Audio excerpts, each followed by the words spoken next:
Saya mencoba menggambarkan sebagai himpunan bagaimana saya paling nggak cara kita memilah masyarakat.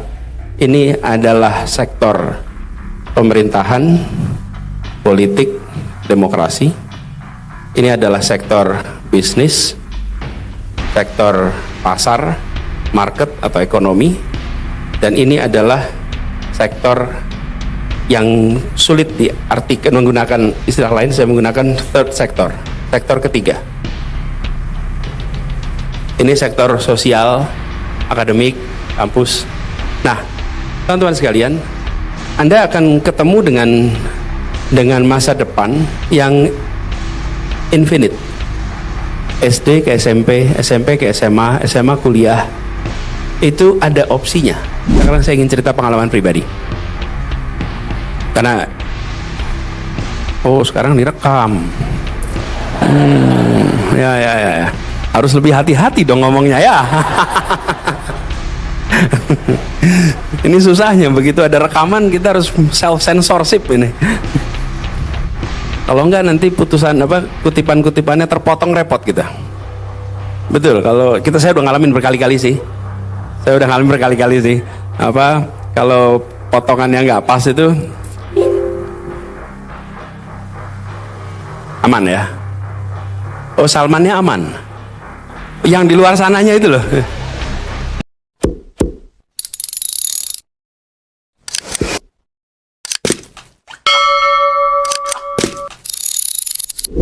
Sebelum itu saya ingin menyampaikan beberapa hal kepada rekan-rekan peserta sekalian. Sebagaimana seorang muslim yang baik, tentu kita mengetahui bahwa adab untuk menuntut ilmu adalah untuk bisa meniatkan dan mengikhtiarkan semua yang dipelajari pada Allah utamanya. Dan di awal kita sudah mendengarkan lantunan ayat suci Al-Quran dan mengucapkan basmalah.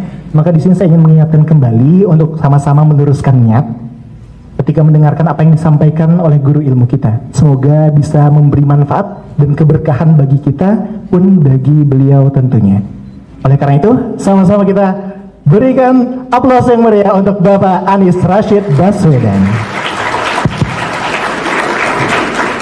Terima kasih Bung Haki, terima kasih. Beri tepuk tangan dulu untuk moderator kita. Assalamualaikum warahmatullahi wabarakatuh. Alhamdulillah wa syukurillah wa la hawla wa la quwwata illa billah. Allahumma sholli wa sallim wa barik ala sayyidina Muhammad wa ala alihi wa sahbihi ajma'in. Raditu billahi rabbah wa bil islami dina wa bil muhammadin nabiyya wa rasulah. Rabbi zidni ilma warzuqni fahma. Amin. Amma ba'du. Yang saya hormati tadi Prof Miftah, kita jumpa di bawah Prof Miftah Farid. Yang saya hormati Ketua Dewan Pengawas Yayasan YPM Salman Prof Hasanuddin, dan Ketua Umum Pengurus Profesor Suwarno yang tadi memberikan sambutan. Kita beri tepuk tangan dulu untuk seluruh pengurus Yayasan Masjid Salman. Kemudian Prof Umar Khayyam yang membawahi mahasiswa kaderisasi, dan semua saja para peserta. Jadi namanya peserta apa ini Bapak Umar Khayyam? Ini kan yang ini intelektual muda atau negarawan muda ini? Atau semua? Semua. Oke. Yang merasa semuanya acungkan tangan. Yang merasa intelektual saja acungkan tangan. Ya. Jadi senang sekali saya bisa kembali ke Masjid Salman. Ini tempat yang jadi inspirasi bertumbuhnya gerakan-gerakan mahasiswa di kampus-kampus di berbagai tempat seluruh Indonesia. Dan ini tempat yang punya sejarah panjang bagi pergerakan. Karena itu buat adik-adik semua di sini, Anda patut untuk belajar sejarah, tapi yang lebih penting lagi Anda bersiap untuk membuat sejarah di masa depan ya. Jadi Anda siap-siap tuh. Tapi jangan lupa pelajarannya, ini inspirasi. Jadi training-training ini mengingatkan saya Pak pada masa waktu saya masih kuliah. Waktu kuliah dulu saya punya berkesempatan untuk menjemput satu orang yang saya kenal dulu tokoh di Salman, namanya Imaduddin Abdurrahim, Bang Imad. Nah, saya ini kenal Bang Imad dari buku Qouliyah Tauhid. Masih ingat ya kuliah tauhid tuh? Kuliah tauhid bukunya Bang Iman tuh saya kagum betul dengan buku itu, saya baca gitu. Tapi juga saya itu terkejut ketika baca buku itu bahwa ternyata Bang Imat itu lulusan ITB. Saya pikir ini ulama kiai gitu. Ternyata di ITB ada juga ya kiai gitu ya, ulama ITB, Bang Imat itu. Nah, kebetulan Bang Imat datang ke Jogja, saya yang dapat tugas menjemput. By the way, teman-teman semua, kalau jadi panitia, saya dulu sering jadi panitia seksi transportasi. Bukan paling penting ya, yang paling penting itu kan ketua, sekretaris, tapi seksi transportasi itu supir. Tapi dia yang jemput pembicara, yang nemenin pembicara, dia yang paling banyak kenal dengan semua pembicara yang diundang ke kampus. Jadi saya dapat kesempatan tuh Bang Imat. Nah, saya ngobrol, saya nemenin Bang Imat, keliling lah saya sama Bang Imat. Nah, satu ketika saya waktu itu tanya, Bang Imat gimana ceritanya Bang Imat ini kok masuknya ITB, jurusannya listrik. Lalu beliau cerita, saya ini di Sumatera Utara. Lalu saya masih duduk di bangku SMP kalau nggak salah, atau SMA, ada peresmian Bendungan Asahan. Pada saat peresmian Bendungan Asahan, yang datang adalah Bung Hatta. Pada masa itu belum ada televisi, radio masih minim, koran belum masuk. Jadi semua orang itu kepengen lihat yang namanya pemimpin Indonesia dari Sumatera itu seperti apa sih, namanya Bung Hatta. Jadi beliau cerita, dia dan orang-orang di kampungnya itu jalan kaki sampai 6 jam ke lokasi peresmian, pengen lihat Muhammad Hatta. Bang Imat berangkat, lalu menonton pidato peresmian. Nah, dalam pidato itu Bung Hatta bilang, ini kita meresmikan Bendungan Asahan, kita akan perlu membangun lebih banyak lagi bendungan-bendungan seperti ini. Indonesia masa depan membutuhkan pembangkit energi lebih banyak lagi, bendungan seperti lebih banyak lagi. Dan beliau katakan ini, Indonesia akan membutuhkan insinyur listrik yang banyak di masa depan. Lalu apa kata Bang Imat? Semua anak muda pulang kampung pengen jadi insinyur listrik, karena kata-kata Bung Hatta. Dan itu sebabnya lalu Bang Imat katanya berangkat ke Jakarta, ke Bandung, ambil jurusan listrik, kata Bung Hatta, walaupun sesudah perjalanan katanya kurang cocok gitu.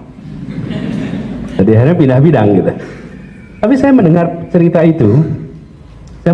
itu, kemudian reflektif aja, segitunya ya, apa ya segitunya. Bayangkan Bung Hatta itu profesinya apa itu? Kalau ditanya hari ini, profesinya apa Bung Hatta ini? Politisi, oke? Yang dijauhi orang hari ini tuh loh. Lah iya, politisi pidato, semua mendengarkan dan semua mengatakan saya akan taati apa yang dikatakan. Tidak ada yang pulang itu sambil mikir, adiknya Bung Hatta usaha listrik apa ya? Adiknya Bung Hatta ikut tender di mana ya? Temannya Bung Hatta punya urusan pembangunan? Nggak ada. Tidak ada satupun yang mendengar pidato Bung Hatta lalu membayangkan Bung Hatta lagi ngasih kode sama teman-temannya, siap-siap proposal. Enggak. Bung Hatta lagi bicara dan anak-anak muda pulang pengen jadi insinyur listrik. Apa artinya? Ada kepercayaan tanpa syarat pada pemimpinnya.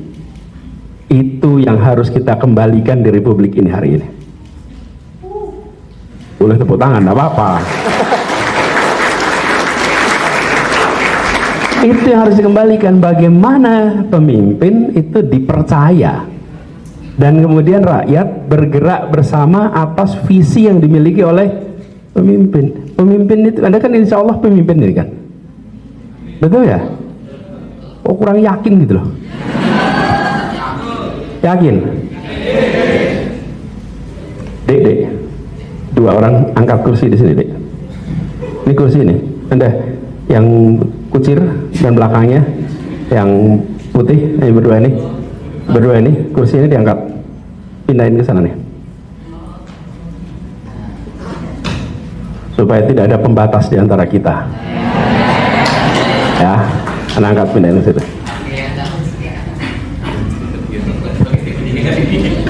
Nanti hadiahnya buku boleh dah. Ya, makasih. Memang akhir-akhir ini kursi itu sulit didapat, Gus ya.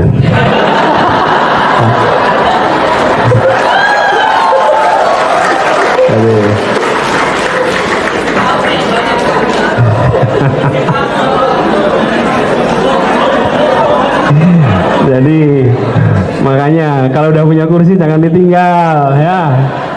Nanti kursinya diambil orang.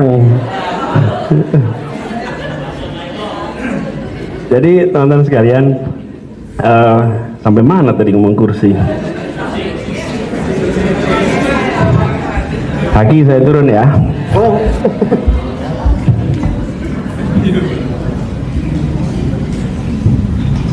Jadi teman-teman sekalian, itulah pemimpin.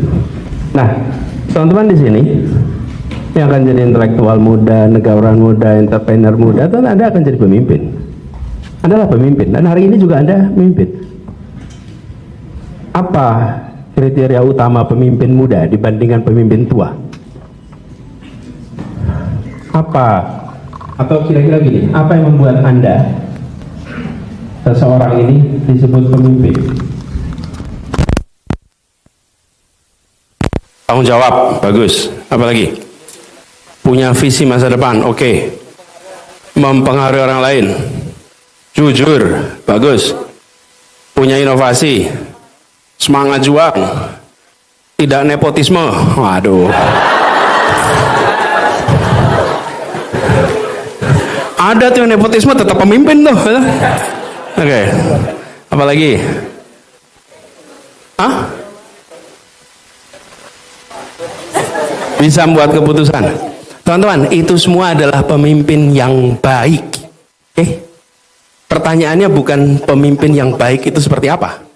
Pertanyaannya apa yang membuat Anda disebut pemimpin? Sederhana, bila punya makmum. Iya teman-teman, Anda ke masjid nih, ada mihrabnya, ada sajadah imam. Anda sholat di mihrab, sholat di atas sajadah imam, tapi sendirian, boleh nggak disebut imam? Nggak. Jadi yang buat Anda disebut imam siapa? Mau begitu ada satu orang di belakang Anda, status Anda berubah jadi, ingat-ingat itu.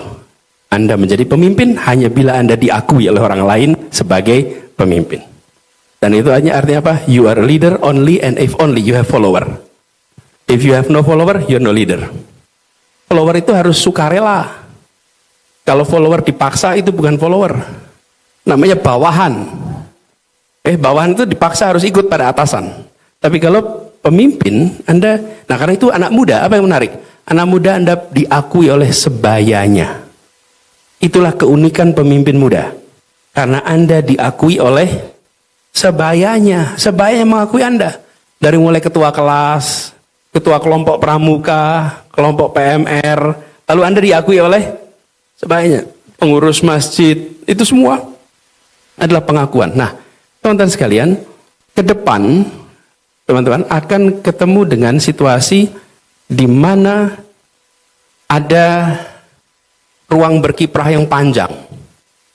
Ini kalau saya baca di sini ada abdi negara muda, ada profesional muda, ada entrepreneur. Tadi saya minta dibuatkan minta disiapkan flip chart. Saya coba gambar di sini, teman-teman. Kenapa saya ingin obrolkan soal ini? Kalau disederhanakan, teman-teman, kalau disederhanakan, wilayah yang mungkin akan Anda masuki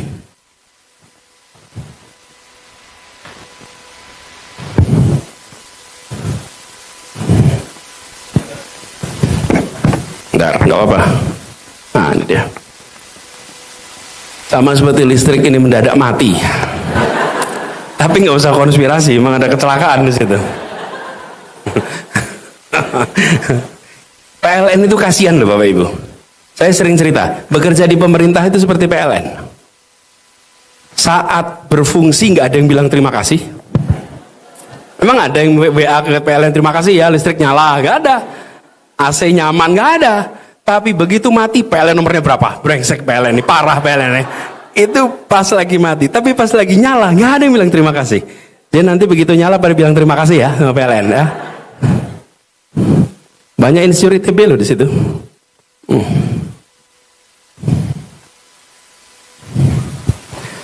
Saya mencoba menggambarkan sebagai himpunan bagaimana saya paling nggak cara kita memilah masyarakat. Ini adalah sektor pemerintahan, politik, demokrasi. Ini adalah sektor bisnis, sektor pasar, market atau ekonomi, dan ini adalah sektor yang sulit diartikan menggunakan istilah lain. Saya menggunakan third sector, sektor ketiga. Ini sektor sosial, akademik, kampus.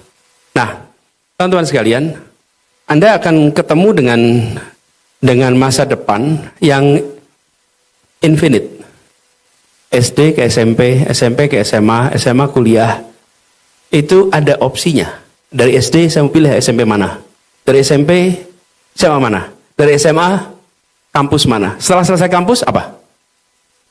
Ya, itu nggak lagi multiple choice, itu open ended.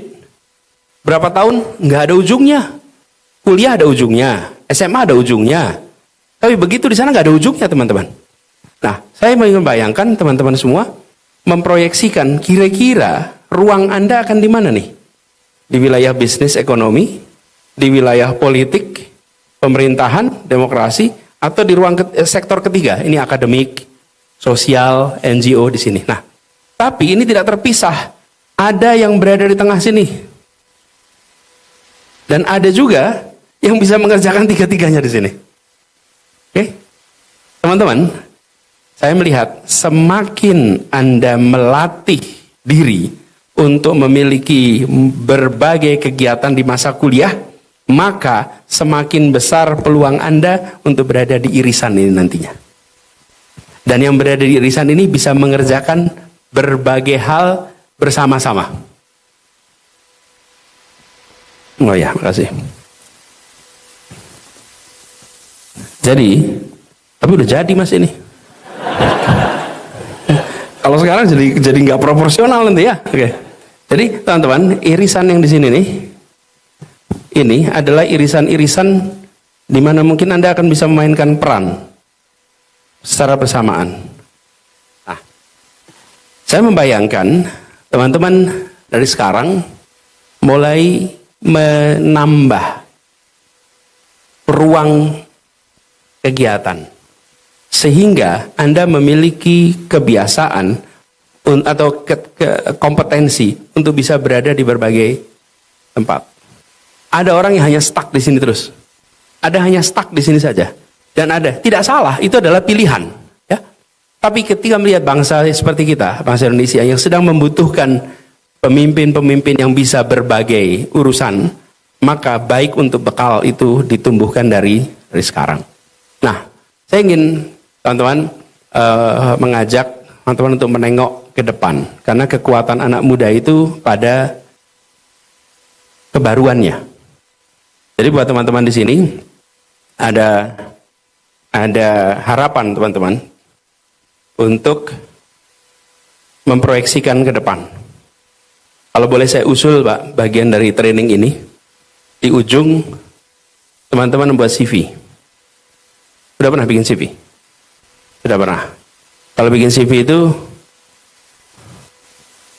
halaman depan paling atas tulisannya apa? Nama, bawahnya alamat, lalu alamat, nomor kontak gitu ya.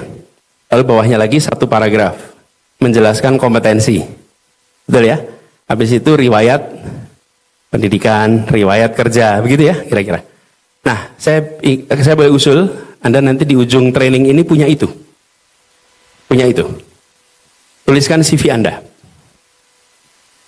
Lalu CV itu ditulis di tahun 2044. Jadi bayangkan Anda berada di tahun 2044. Alamatnya di mana ya? 20 tahun lagi Anda di mana ya? 20 tahun lagi di mana ya? Nah, teman-teman, masalah nomor satu tuh, di mana saya 20 tahun lagi? Oke? Itu Anda harus putusin tuh. Terus yang kedua, Anda tulis satu alinea. Siapa Anda di tahun 44? Kan satu paragraf menjelaskan diri Anda. Saya seorang entrepreneur yang memiliki usaha dengan omset sekian, dengan pegawai belasan ribu, memproduksi ABCDFG. Oke? Saya seorang cendekiawan yang telah menerbitkan belasan buku, jurnal-jurnal, artikel di mana, menguasai sekian bahasa. Itu deskripsi Anda 20 tahun lagi. Tulisnya sekarang. Jadi saya ingin titip pada Anda, bukan menulis CV Anda hari ini, itu gampang. Tapi saya ingin Anda menulis CV seakan-akan Anda berada di tahun 2044. Lalu masalah kedua, urutannya, tahun 24 sampai 27 apa yang Anda kerjakan? 27 sampai 30 apa? 30 sampai 35 apa? 35 sampai 40 apa? 40 sampai 44 apa? Anda harus bayangkan tuh, mau kemana? Nah, saya gambarkan ini tadi, sektor pemerintah, bisnis, dan sektor ketiga.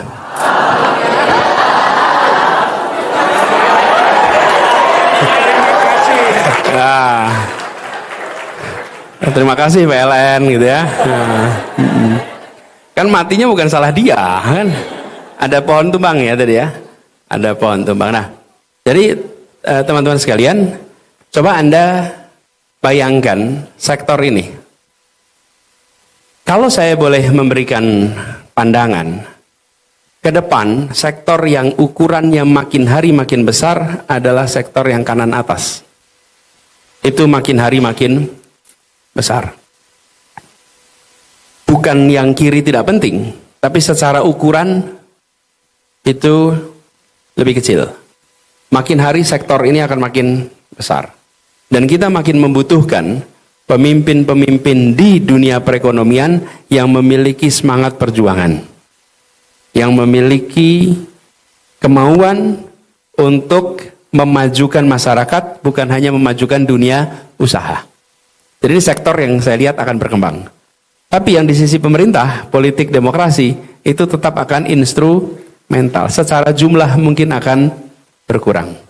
Kalau kita lihat ke depan dengan adanya kemajuan teknologi, banyak aktivitas-aktivitas yang nanti akan mengalami digitalisasi, pemanfaatan artificial intelligence dan lain-lain. Jadi tren jangka panjangnya itu akan mengecil.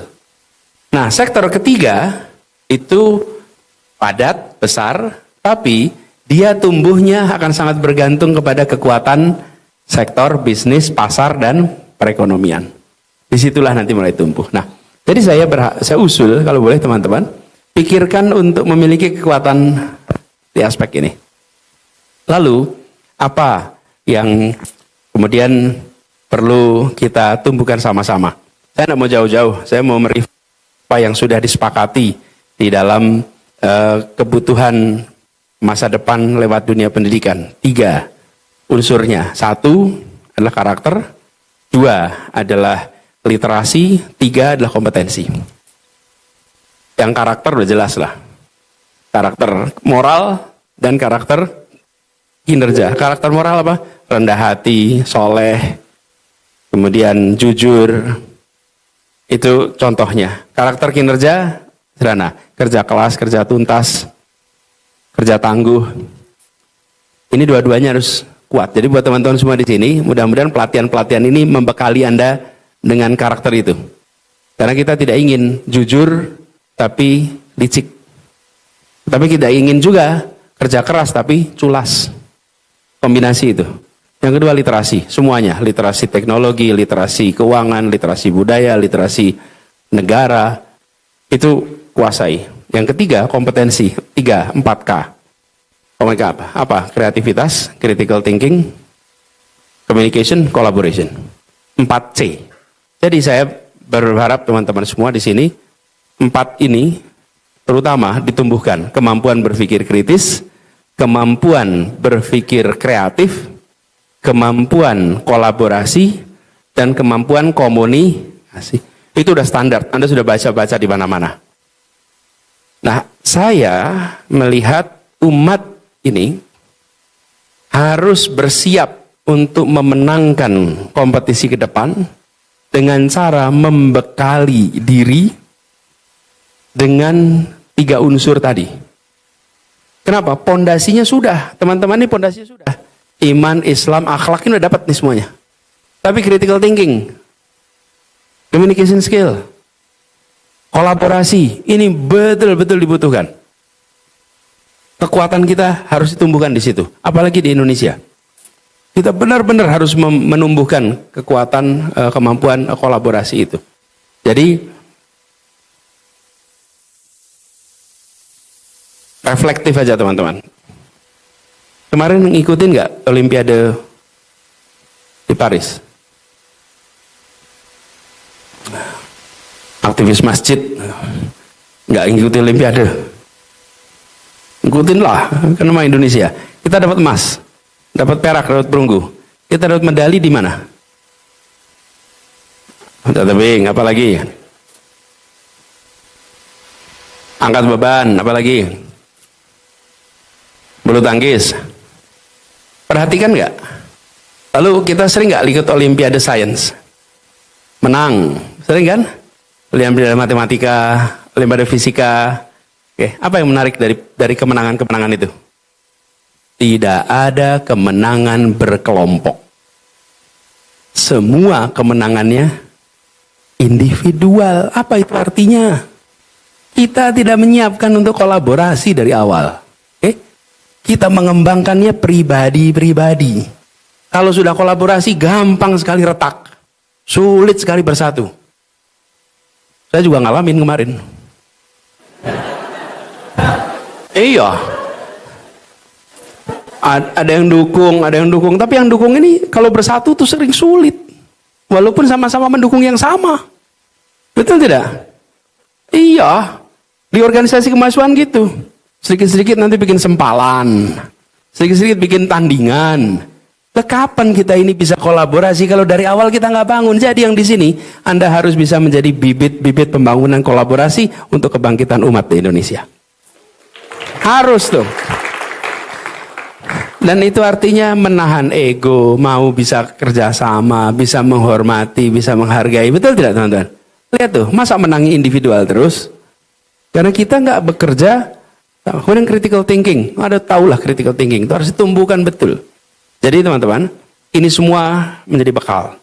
Lalu saya ingin, itu cukup ya tentang ke depan. Lalu sekarang saya ingin cerita pengalaman pribadi.